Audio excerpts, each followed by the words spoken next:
Nuestro Dios y nuestro Padre, una vez más queremos darte las gracias por poder reunirnos para conocer más de ti y de tu palabra. Queremos rogarte por el estudio siempre, tu bendición, tu dirección, también tu gracia, tu poder, Señor, para que pueda ser beneficioso tanto para los que son tuyos, los que te conocen ya, como para aquellos que aún no te conocen, para que tú les hables, para que ellos puedan conocerte, pues ese es el propósito de tu palabra, que te conozcan a ti y a tu Hijo, a quien has enviado.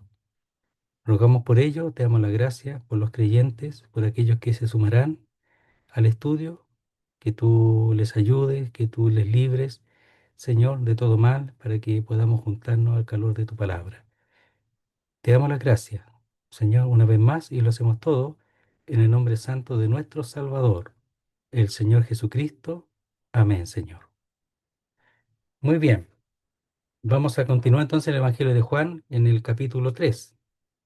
Esta vez vamos a leer desde el versículo 7 en adelante. Juan 3 7. Dice así: No te maravillas de que te dije, os es necesario nacer de nuevo.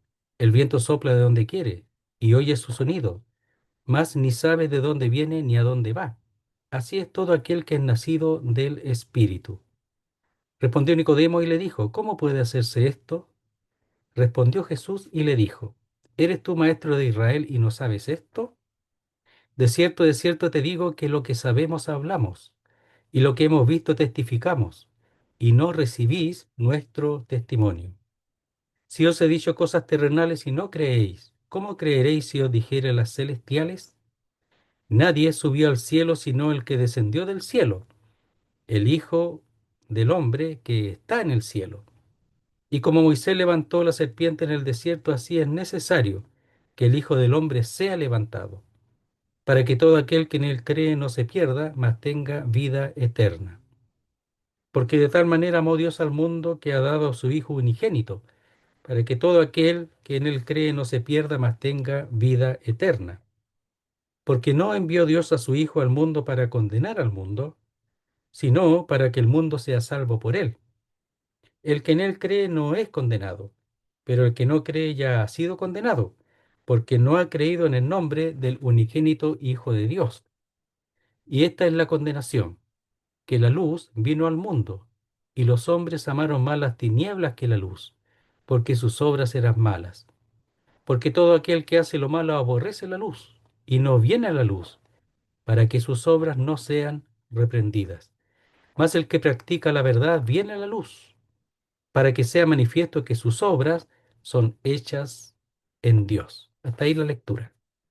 Entonces, habíamos estado viendo la conversación del Señor con Nicodemo, y uno de los puntos es el maravillarse con estas cosas nuevas, el hecho de nacer de nuevo que el Señor le ha expresado. Eso nunca lo había oído Nicodemo, pero el Señor se lo está diciendo a él y a los que estaban detrás de él, que hemos visto que Nicodemo eh, es el que pone el rostro, la cara, pero en realidad habían otros detrás que querían saber y que estaban reconociendo que el Señor venía de Dios por causa de las cosas que estaba haciendo.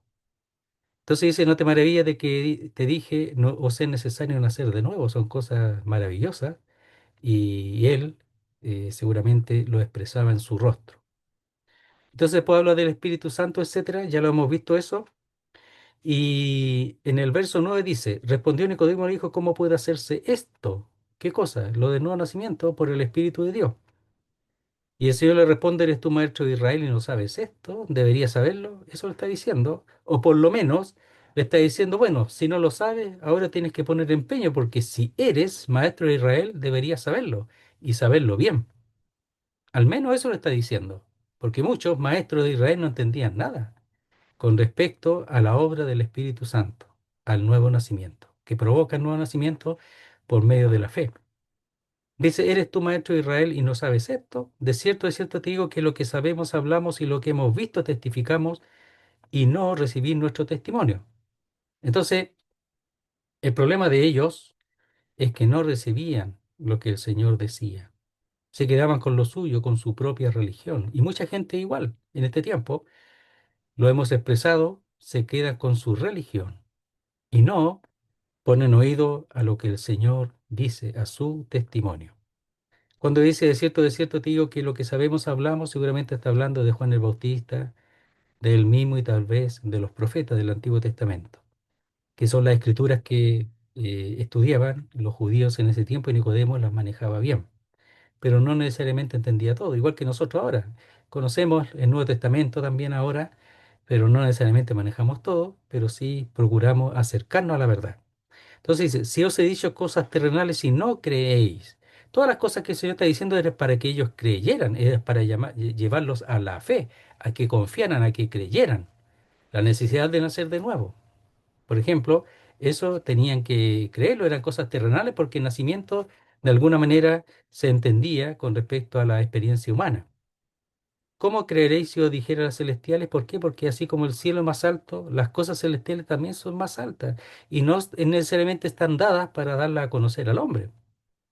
Pero con lo otro bastaba y sobraba. Si entendían las terrenales o si las creían, con eso bastaba. Lo otro era un avance posterior. Y ahora comenzamos en el verso 13. Dice así. Nadie subió al cielo sino el que descendió del cielo, el Hijo del Hombre que está en el cielo.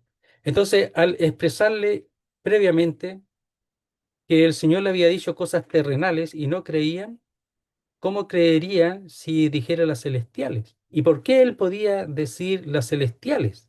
¿Cómo podía expresarlas? Y cuando habla de las celestiales, está hablando de la obra del Espíritu de Dios en el hombre, que es una obra del cielo celestial.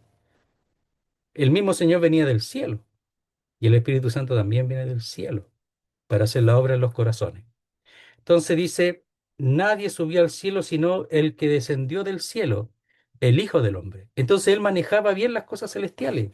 El Hijo del Hombre sí las manejaba bien, porque él viene del cielo, viene de allá mismo, viene del Padre. Y es uno con el Padre, dice más adelante, y está cerca de Dios, cerca del Padre. Entonces él tiene una relación esencial con el Padre y también tiene una relación de comunión plena con el Padre. Entonces dice, nadie subió o ha subido al cielo, sino, podemos decir, pero o excepto el que descendió del cielo, el que bajó del cielo. Ya, veamos algunos textos. En Juan 13:3.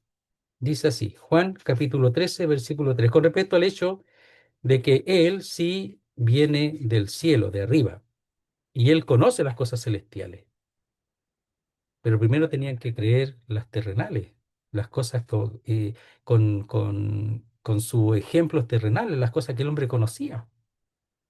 Entonces dice, por ejemplo, en el capítulo 2 era el agua y el vino, cosas conocidas, figura de la palabra y del Espíritu de Dios. Eran figuras, cosas conocidas, pero que tenían su explicación en cuanto a la obra, ¿verdad?, de Dios en el hombre. Entonces, 13:3 dice así, sabiendo Jesús que el Padre le había dado todas las cosas en las manos y que había salido de Dios y a Dios iba. Cuando dice y que ha salido de Dios y que había salido de Dios y a Dios iba, es que Él viene del cielo, lo está corroborando.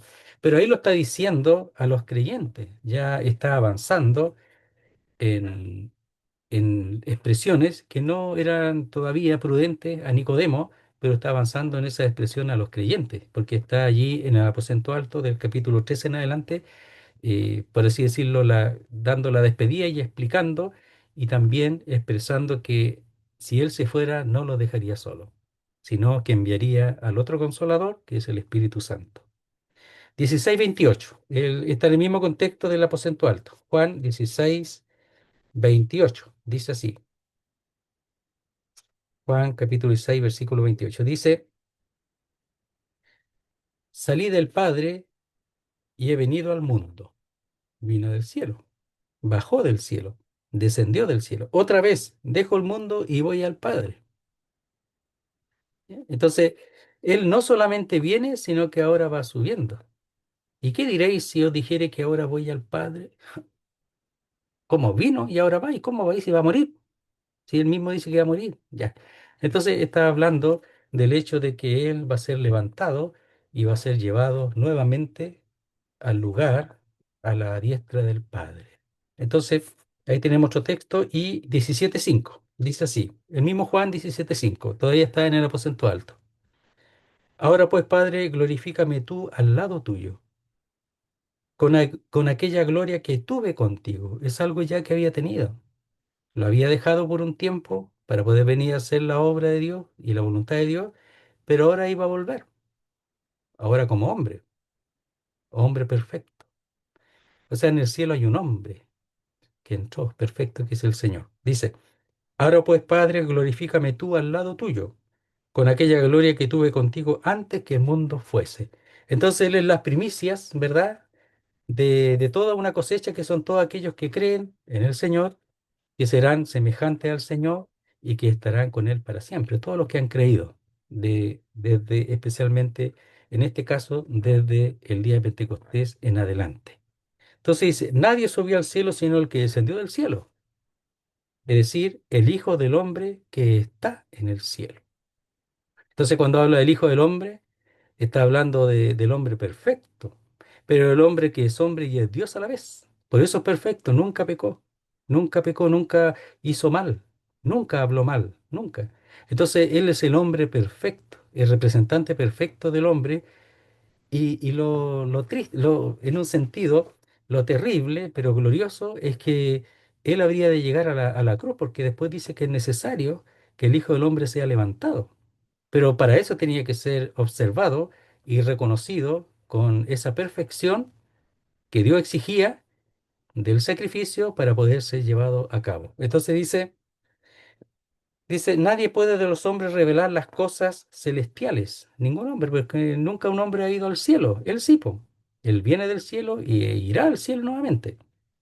Con la excepción del Hijo del Hombre, el que bajó del cielo. Solamente él. Veamos otra descripción. Dice, nadie subió al cielo, ningún hombre ha alcanzado las alturas del cielo. Ninguno, absolutamente ninguno. Ahí podemos ver dos textos ya que nos pueden ayudar un poquito para ver algo en el Antiguo Testamento. Proverbios 30, libro de Proverbios después de Salmo, capítulo 30 y el versículo 3 y 4. Dice así, dice, yo ni aprendí sabiduría, ni conozco la ciencia del santo.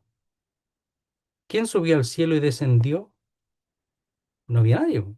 ¿Quién encerró los vientos en sus puños? ¿Quién conocía esas cosas? En ese momento nadie. No había nadie conocido. Y ahora ha venido uno que sí conoce eso. Por eso dice, veamos del verso 2 de Proverbios 30. Dice, ciertamente más rudo soy yo que ninguno, ni tengo entendimiento de hombre. Yo ni aprendí sabiduría, ni conozco la ciencia del santo. ¿Quién subió al cielo y descendió para conocer esa ciencia del santo? ¿Quién encerró los vientos en sus puños? Entonces ahí está expresando a uno que no está, pero ahora sí está presente, que es el Señor. Y primero a los Corintios 15:47. Veamos, leámoslo también. Primero a los Corintios 15:47. Dice así.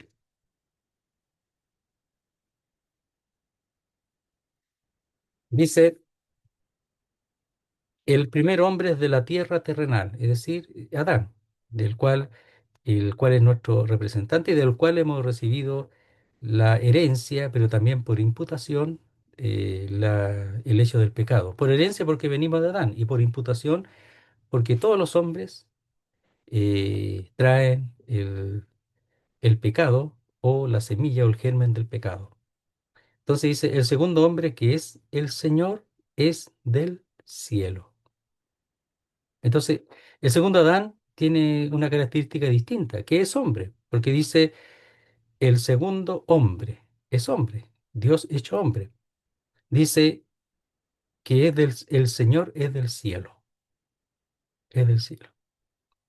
Entonces, el Señor es un representante mucho más perfecto, es un representante que ha sido enviado del cielo y nada menos que el Hijo de Dios, el mismo Hijo de Dios, el único, el unigénito. Es que no podía ser de otra manera, sino no hay más hijos. Él es el único de de ese género, de esa calidad o cualidad, es el único hijo, Hijo de Dios.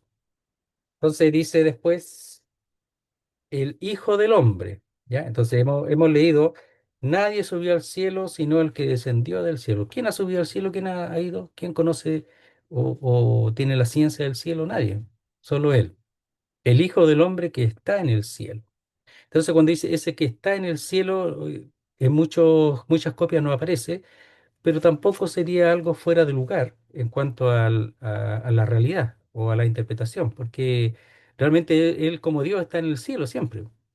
Entonces el Hijo del Hombre está en el cielo siempre, pero aquí no aparece. Seguramente porque no es el momento de expresarlo, de enseñarlo aquí.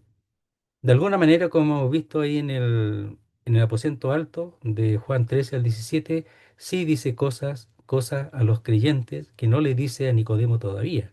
Por eso probablemente, aunque esto es una realidad evidente, porque él dice que nadie subió al cielo, sino el que descendió del cielo, ¿verdad? Pero en el fondo, él como Dios está plenamente en la esencia, ¿verdad?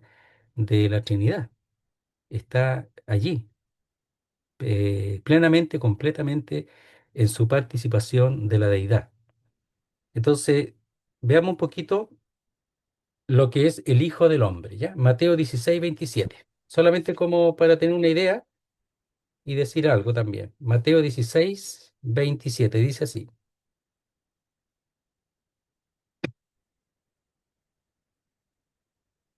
Dice,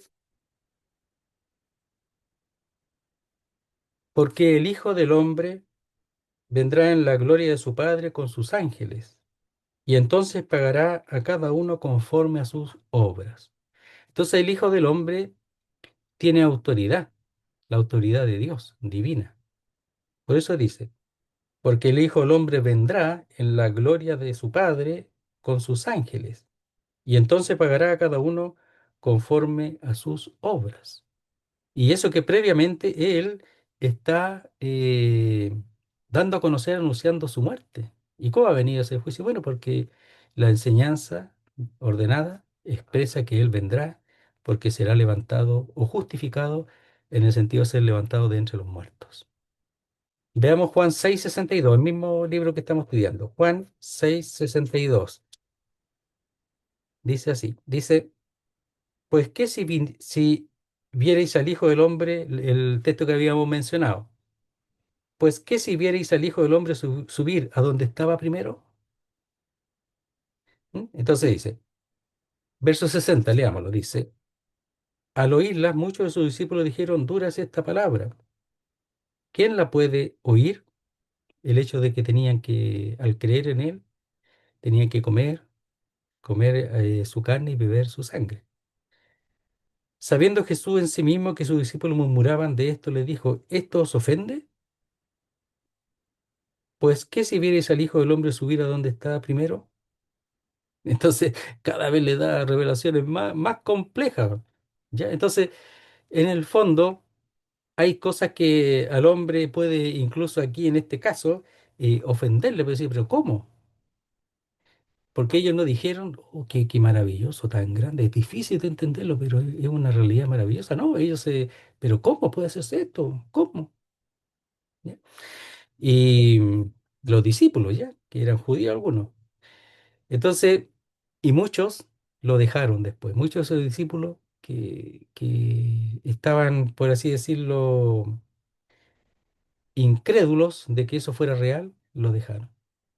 ¿Ya? Y le pregunta a los 12 si ellos también se van a ir, po, si lo van a abandonar. Entonces dice, pues qué si vieres al Hijo del Hombre subir a donde estaba primero, más fuerte todavía. Bueno, eso es para sus discípulos, para que ellos y el mismo Señor pueda confirmar lo firme que estaban ellos en su fe. Algunos no estaban firmes y lo dejaron, otros sí. Entonces, la realidad del Hijo del Hombre es muy fuerte. ¿Por qué? Porque el Hijo del Hombre es el hombre perfecto y es Dios mismo. Y él expresa ahí que ahora, como lo leímos, si vierais al Hijo del Hombre subir a donde estaba primero, muchos ni siquiera creían que él venía del cielo, ni siquiera creían eso. Mucho menos que él volvería a donde estaba primero.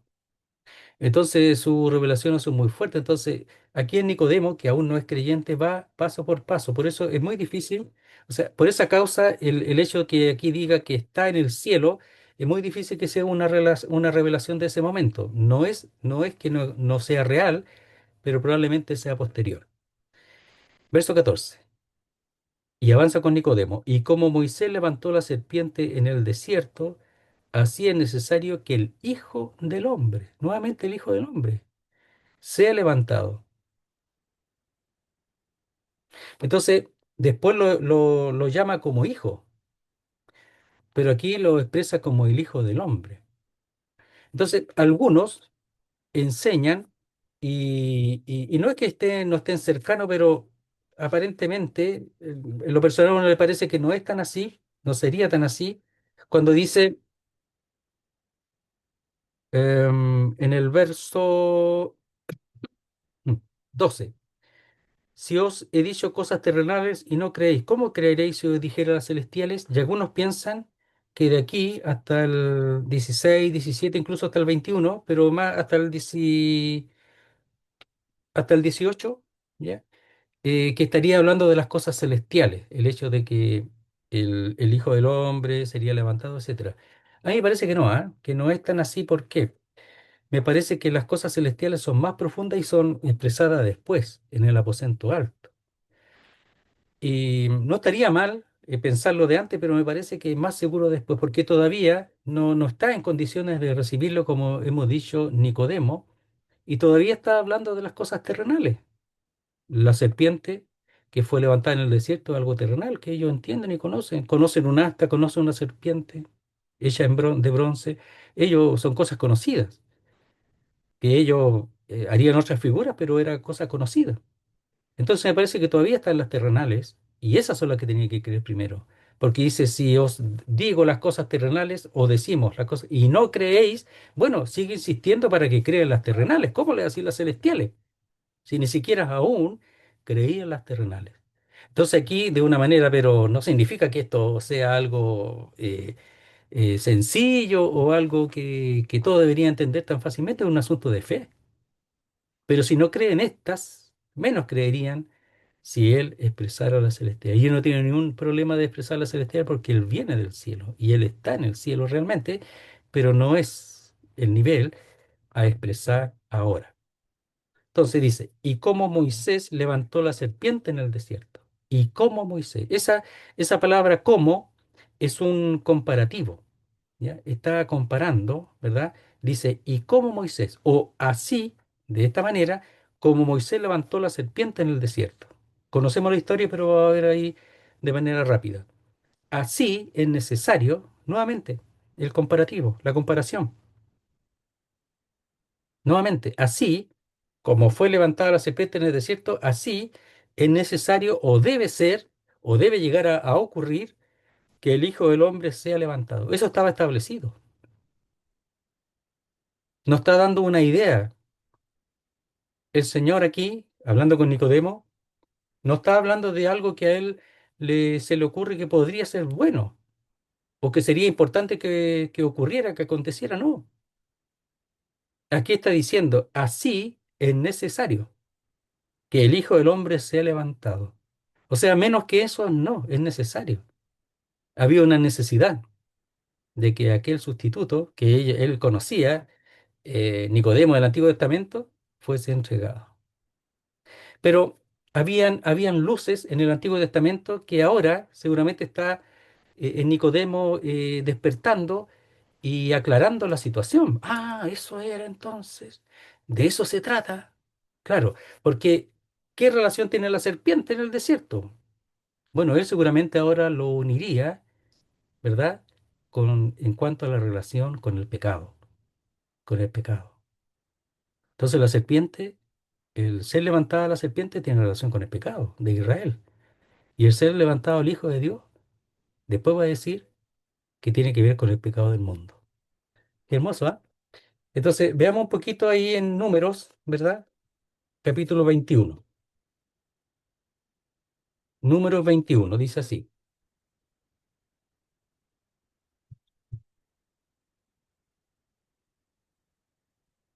desde el versículo 4 en adelante. Es cortito. Dice así. Después partieron del monte de Hor, camino del Mar Rojo, para rodear la tierra de Edom.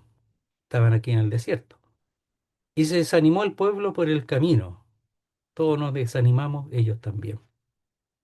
Y habló el pueblo contra Dios y contra Moisés. ¿Por qué nos hiciste subir de Egipto para que muramos en este desierto? Pues no hay pan ni agua, y nuestra alma tiene fastidio de este pan tan liviano, el maná. Y Jehová envió entre el pueblo serpientes ardientes por la murmuración, porque era pecado, era pecado. Y el pecado, eh, bajo la ley, es muerte. Entonces dice, Jehová envió entre el pueblo serpientes ardientes que mordían al pueblo y murió mucho pueblo de Israel. Ya había muerto mucho ya. Entonces el pueblo vino a Moisés y dijo, hemos pecado por haber hablado contra Jehová. Uy, en este tiempo, oiga, disculpe, pero la gente habla contra Jehová como si fuera una cosa tan normal, contra Dios, y habla en contra de los que son de Dios. Entonces se siente con autoridad de seguir haciéndolo porque Dios no hace nada, según ellos, pero en el fondo que no estamos bajo la ley. Pero si estuviera y todo el mundo bajo la ley, quedarían re poco, muy pocos. Cada juicio de Israel eran miles, miles de personas que morían, miles. Era muchísimo pueblo. ¿Quién lo libró? Moisés. Moisés lo libró. En estos casos.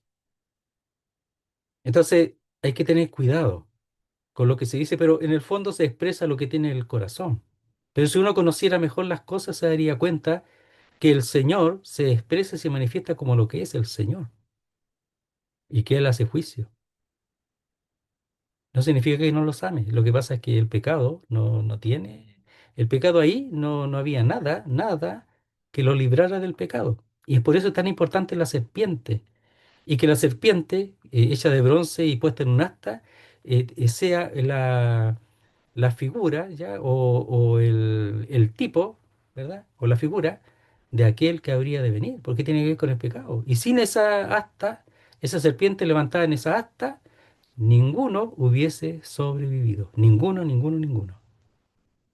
O sea, está mostrando la extensión, por así decirlo, de la importancia de aquel que ha sido levantado. En el Antiguo Testamento la serpiente, figurando el mal que había en ellos, que era la mordedura de la serpiente, figura del pecado, y ahora el Hijo del Hombre, ¿verdad? Siendo levantado para perdonar el pecado. Entonces dice, entonces el pueblo vino a Moisés y dijo, hemos pecado por haber hablado contra Jehová y contra ti. Ruega a Jehová que quite de nosotros esta serpiente. Y Moisés oró por el pueblo. Entonces el pueblo al final se vio abrumado diciendo, ¿qué hicimos? Pero ¿cómo se nos ocurre hablar contra Dios? Mire lo que está pasando. Estaba muriendo. Entonces Dios, ¿por qué lo hace? Bueno, porque, porque no está de acuerdo con el pecado. Y ahora sí podía hacerlo, porque estaba bajo la ley. ¿Por qué no mató a Caín, que mató a Abel, su hermano? Porque no había ley que dijera que muriera. Si hubiera estado bajo la ley, Caín muere inmediatamente. Si el hombre no hubiera hecho juicio, por ejemplo, contra Caín, si estuviera bajo la ley, Dios lo hubiera hecho. Y aquí lo está haciendo directamente porque está bajo la ley. Entonces dice, y Jehová dijo a Moisés, hazte una serpiente ardiente y ponla sobre una asta. Bueno, ¿por qué no lo libró al tiro Dios nomás? Es que aquí está enseñando algo, en un sentido que tiene que haber una sustitución, una sustitución. Y a través de esa sustitución, el Señor puede perdonar. Está la figura, ¿eh? Porque ahora tenemos Nuevo Testamento con respecto a la figura del Señor, por eso podemos sacar alguna conclusión, y por lo menos cercana. Puede que no sea exacta, pero por lo menos, ¿por qué no lo libró así nomás? Pues no, pues, no. Tenía que haber una actitud. Primero, una sustitución y una actitud del corazón de aquellos, ¿ya? Que están diciendo, ora, ruega a Jehová que quite de nosotros estas serpientes. o sea, que quite la muerte de nosotros. Y dice, y Jehová dijo a Moisés, hazte una serpiente ardiente y ponla sobre una asta, y cualquiera que fuere mordido y mirare a ella, vivirá. Y Moisés hizo una serpiente de bronce y la puso sobre una asta, y cuando alguna serpiente mordía a alguno, miraba a la serpiente de bronce y vivía. Entonces, ¿qué es lo que hacían ellos? ¿Qué es lo que dijo Dios? Ahí está ahí está la serpiente. Ahí está el medio de salvación. Ahí está el medio para que no muráis. ¿Y qué hicieron ellos? Lo que tenía que hacer siempre, simplemente obedecer a lo que Dios dice. Si no obedecían, morían. ¿Qué era? Mirar a la serpiente nomás, que estaba en alto, estaba en altura, en el desierto. Tenían que obedecer eso. Si no miraban, entonces, ¿cuál era la actitud que tenían que tomar ahora los judíos allí, el pueblo de Israel allí? Obedecer a Dios, a lo que Dios decía. El problema es que antes, no, cuando murmuraron, estaban desobedeciendo a lo que Dios había dicho y lo que Dios estaba haciendo a través de Moisés, la redención. Entonces dice, y como Moisés levantó la serpiente en el desierto, con las implicaciones que de alguna manera hemos podido ver algo, dice,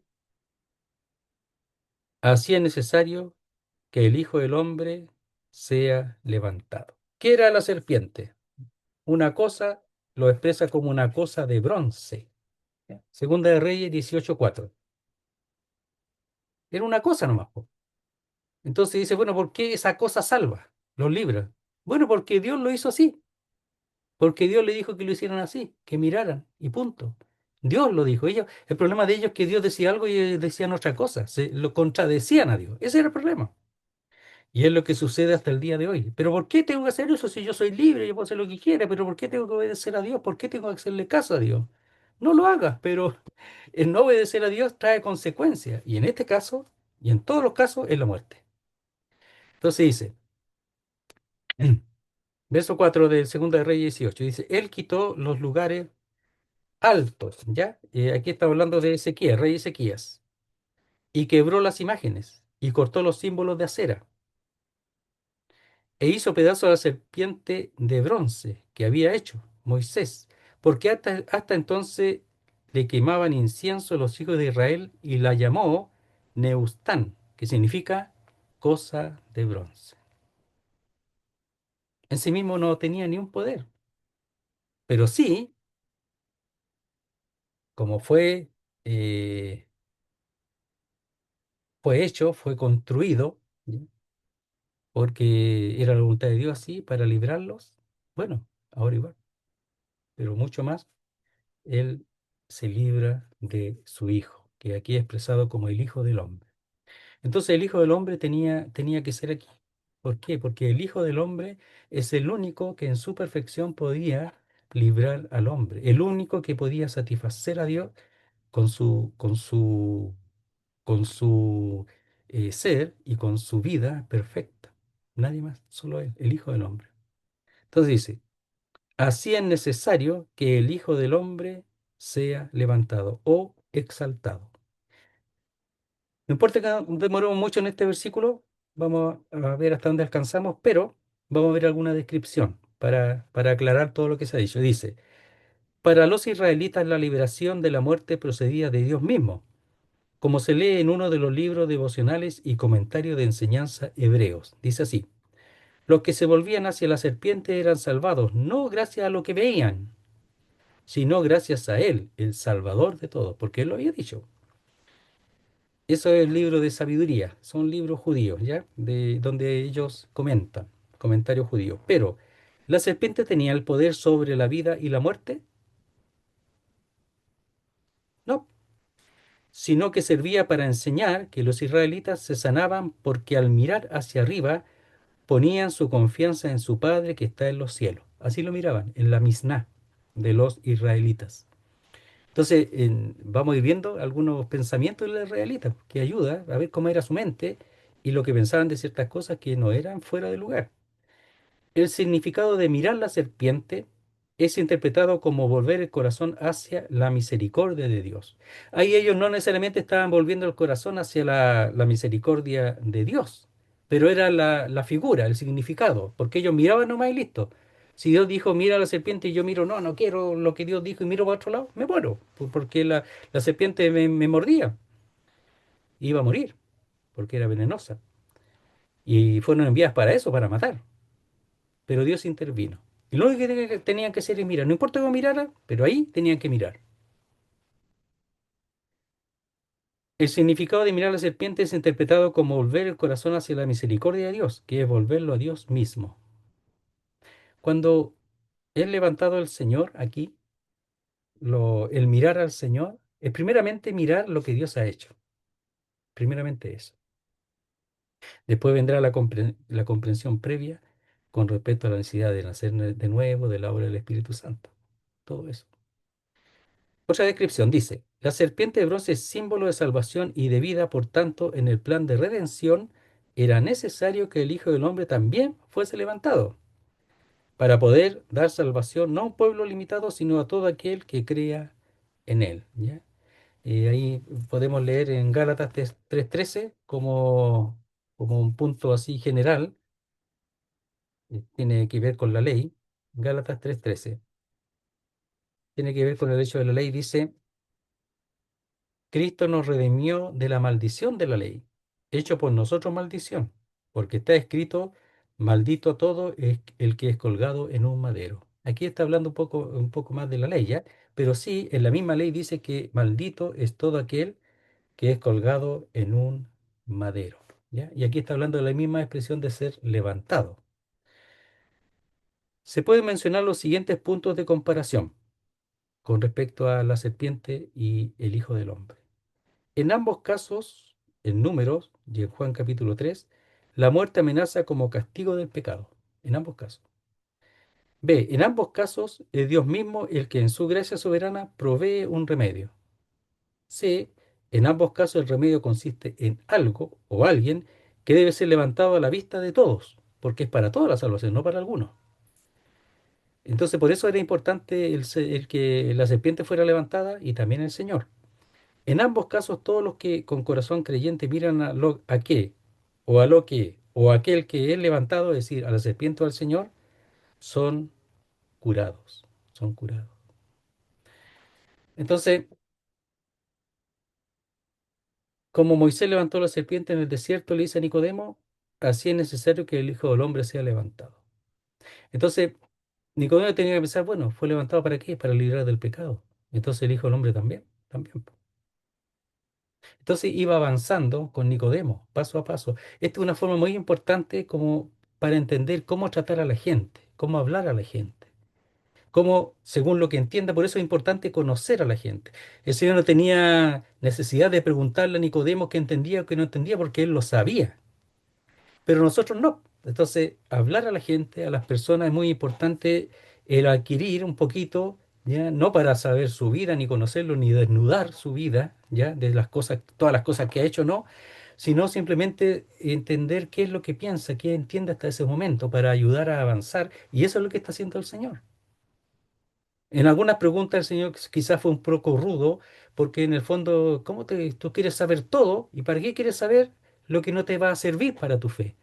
Si no lo vas a entender, si ni siquiera crees la que tienes que creer. Primero vamos a paso a paso. Así va con él, paso a paso. Qué paciencia, qué sabiduría, qué claridad. Cómo el Señor enseña cómo hablar a la gente, cómo tratar a la gente. A la gente hay que tratarla bien. A la gente hay que en algún momento quizá moverla un poquito para que deje su religión, su porfía, su hipocresía incluso, su defensa, para que la deje. No es que nosotros seamos mejores que ellos, sino que ellos necesitan conocer al que nosotros hemos conocido por causa de la liberación de nuestros pecados. Entonces, todo este caso de la mujer samaritana que viene después, Nicodemo, el ciego, etcétera, todos los casos, pero con ellos dos especialmente, tiene mucho trato y va avanzando. Es muy importante para el Evangelio y para que aquellos que aún no conocen al Señor puedan darse cuenta que esto es una cosa que hay que ir comprendiendo intelectualmente para luego llevarlo a la fe. Por eso dice en Efesios, lo voy a leer mejor porque dice así, Efesios 1:13, dice, En él también vosotros habiendo oído la palabra de verdad. Uno tiene que oír primero la palabra, el evangelio de vuestra salvación. Pero uno tiene que oír, tratar de entender intelectualmente. Y habiendo creído en él, ¿en qué? En el evangelio, en donde se anuncia al Hijo del Hombre, al Cristo, al Señor. Fuisteis sellados con el Espíritu Santo de la promesa. El sello es una consecuencia posterior de haber comprendido la palabra y de haber creído en esa palabra, la palabra de Dios. Hay muchos que hablan del Espíritu Santo y nunca el Espíritu Santo ha morado en ellos, nunca el Espíritu Santo los ha sellado porque nunca han creído de veras. Y eso es importante del que predica, del que enseña, del que predica, para que ellos puedan comprender bien y creer de acuerdo a la palabra de Dios y no presionar y no simplemente inculcar una forma o una vida religiosa. No. La vida de santidad, por supuesto, está en la Biblia, de santificación, está. Pero, pero mientras no tenga el Espíritu de Dios, no puede comenzar una vida en el cristianismo ni en la santificación de su vida. Primero tiene que recibir al Señor. Dice, ¿para qué ha sido levantado? Bueno, allá la serpiente, para que no sigan muriendo los que eran mordidos por la serpiente. Por eso la serpiente de bronce. Pero aquí es quizá tiene una importancia más global, mayor y más definitiva, porque no significa que aquellos que miraron a la serpiente después pudieron haber muerto por su pecado, porque iban a seguir si ellos no obedecían a Dios. Pero aquí no, pues aquí es algo definitivo. Dice así, para que todo aquel que en él cree no se pierda, mas tenga vida eterna. Ese no se pierda no aparece en los mejores, nuevamente le digo, en los mejores copias, y está bien porque da mejor el sentido. Leámoslo de nuevo sin sacando ese término. Dice, para que todo aquel que en él cree, dice, tenga vida eterna. Entonces, cuando miraba a la serpiente, estaban obedeciendo a Dios. Y cuando miraban, ¿recibían la vida o no? Si la recibían, pues, si no morían. No es que a lo mejor tal vez vivían de acuerdo a lo que hicieran después. No, no tiene nada que ver lo que hagan o lo que no hagan antes o después. En ese momento, si no miraban, morían. Si miraban, vivían. La vida física. O sea, no iba a morir físicamente, no iba a caer el juicio sobre ellos por causa de haber transgredido a la santidad de Dios, a la ley de Dios. Entonces dice, para que todo aquel que en él cree tenga vida eterna. Ese era el propósito de mirar a la serpiente. Y aquí el propósito de mirar al Hijo del Hombre, que también es necesario que sea levantado, es que tenga vida, pero vida eterna. Esa es la gran diferencia. Porque esto es permanente. No es provisorio, es permanente. La otra era provisoria, pero una figura que iba a llevar a esto que es permanente y eterno. ¿Sí? Entonces dice, para que todo aquel que en él cree, como dice en el Antiguo Testamento, el que mire, el que no es, para ser un poco, digamos un poco frío, el que no mira, problema de él, el problema de él. Porque el que no mira a la serpiente ya va a morir.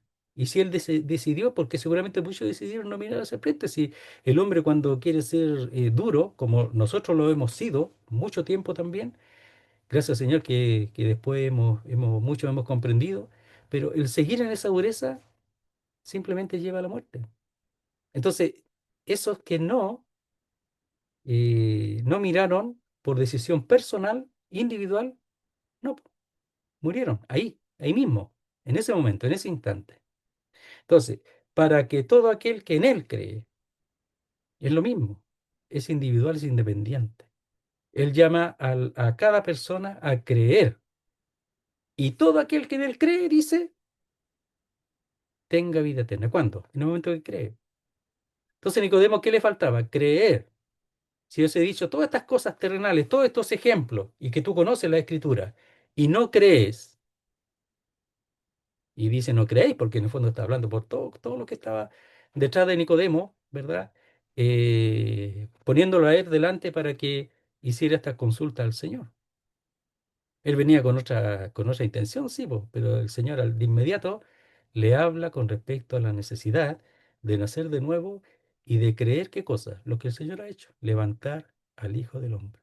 Será necesario. Todavía no se ha levantado el Señor, pero necesario para que todo aquel que en Él cree, decía, mira, mira, pero con fe, sabiendo que Él es el único punto en donde yo tengo que mirar para ser salvo, no al hombre, no a una religión, no al billete, no a mis acciones, ninguna de esas, solo mirarlo a Él y nada más, a su persona, siendo levantada, así como el pueblo de Israel, el pueblo duro de corazón, miró a la serpiente y fue librada. Por eso ese no se pierda, no es que sería malo, malo, porque es real, porque el que cree no se pierde, pero no es el momento, sino aquí ahí está el resultado de mirar a la serpiente que ha sido levantada y el resultado de mirar al Hijo del Hombre que será levantado. ¿Para qué? Un propósito. Este sí que es un propósito real, po. Para que todo aquel que en él cree, con ese fin, con esa intención, será levantado el Hijo del Hombre. ¿Cuál? Tenga vida eterna. Ay, ay, ay, vida eterna. ¿Qué es lo que no tenía Nicodemo? Vida eterna. Eso es lo que necesitaba, vida eterna. Tengo que pensar que está hablando con él. Entonces, veamos algunas descripciones. Dice, en el versículo 14 habla de modo de salvación mediante la obra redentora y de sustitución, como hemos dicho. En este se habla del alcance de la salvación. ¿Cuál es el alcance? La vida eterna. Los judíos dividían el tiempo en la era presente y la era por venir. Los judíos lo miraban así.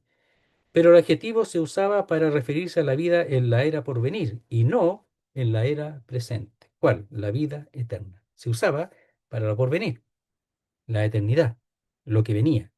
Entonces aquí, al expresar eso a Nicodemo va a entender claramente que no es en esta vida, sino la que viene, la por venir, la futura. Más tenga vida eterna. Y esa eterna es perteneciente a una era. Y esa era es eterna, no es esta, es posterior. Por supuesto, la tiene ahora, el que cree tiene ahora, ¿ya? Pero la vida eterna es una vida posterior y además vamos a ver después, expresa también la calidad de esa vida, la calidad o la cualidad de esa vida. Entonces, esa vida es imperecedera, infinita. Está hablando de tiempo, es un concepto temporal, está hablando de tiempo, vida eterna. Y lo más importante aquí es no solamente porque está hablando de la vida eterna y está bien porque en la eternidad tiene vida, se mantiene con vida en cuanto a estar en comunión con Dios por el hecho de haber creído, ¿verdad? Los otros también tendrán existencia eterna, pero es muerte eterna, qué triste, ¿eh? Mientras más uno piensa en la muerte eterna o entiende un poquito más lo que eso significa, es sumamente triste.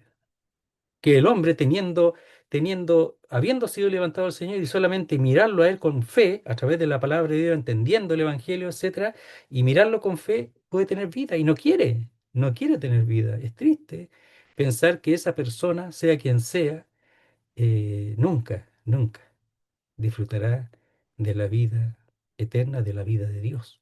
La vamos a describir ahora. Entonces, el adjetivo eterna, que está en vida eterna, se utiliza no para añadirle al sustantivo vida la idea de perpetuidad, no necesariamente, sino para expresar de forma más completa la calidad de esa vida. Porque los otros hombres también van a ser perpetuos, pero condenación perpetua, ¿verdad? Al fuego eterno, etcétera. Castigo perpetuo. En los escritos de Juan, la muerte es una condición moral, la condición de fracaso y maldad en la que, por naturaleza, estamos inmersos los hombres. Está hablando de la parte moral, ¿ya? Y de la cual Cristo nos libra. La vida a la que Juan se refiere es una condición nueva, un estado espiritual. O sea, los que han creído tienen vida eterna ahora sí, po, y están en un estado espiritual distinto. Claro, po, ya no están perdidos.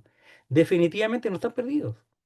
Y esa es la gran diferencia en cuanto a la serpiente, que era temporal nomás, no era eterna. La relación con Dios a través de Cristo y la vida eterna es esta vida de calidad, ahí está, de calidad, con la idea original de la vida, la buena vida, la perfección de la vida, así se expresaba, la satisfacción de la vida en Dios.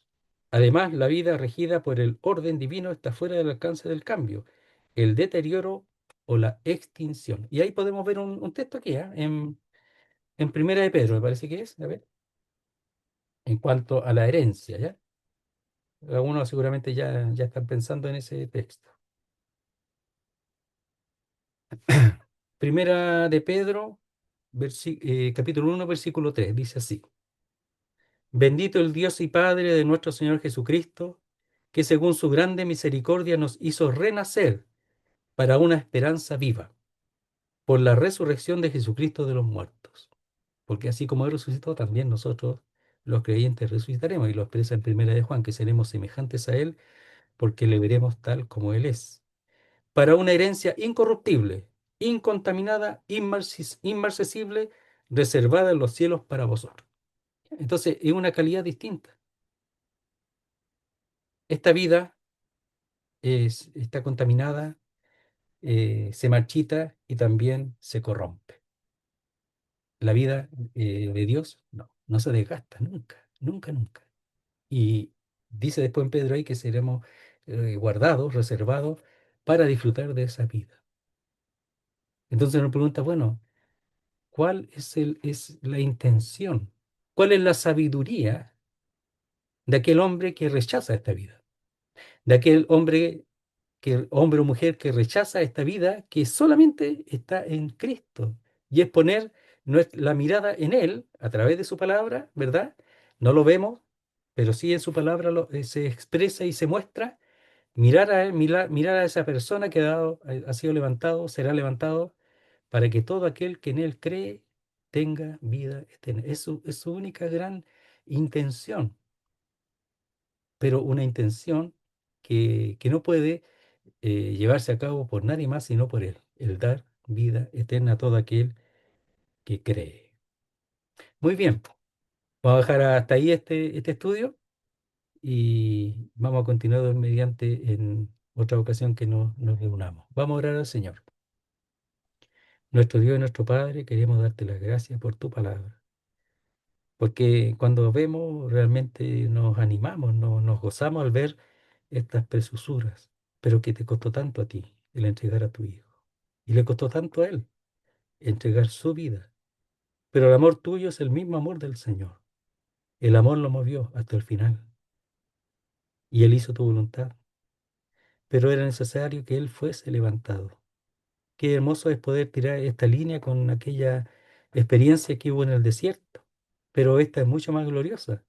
Pero es figura, asco, permite entender, y en este caso a Nicodemo entender mejor el texto en el cual él habría pasado muchas veces, pero ahora lo vería con mayor claridad.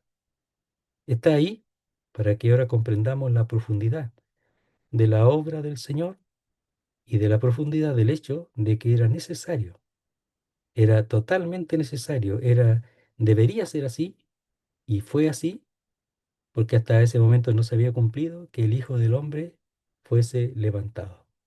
Te damos las gracias, quedamos en tus manos, rogamos por tu pueblo, por quienes aún no te conocen también, y por nuestros seres queridos, amados, y nuestro prójimo, que aún no te conoce.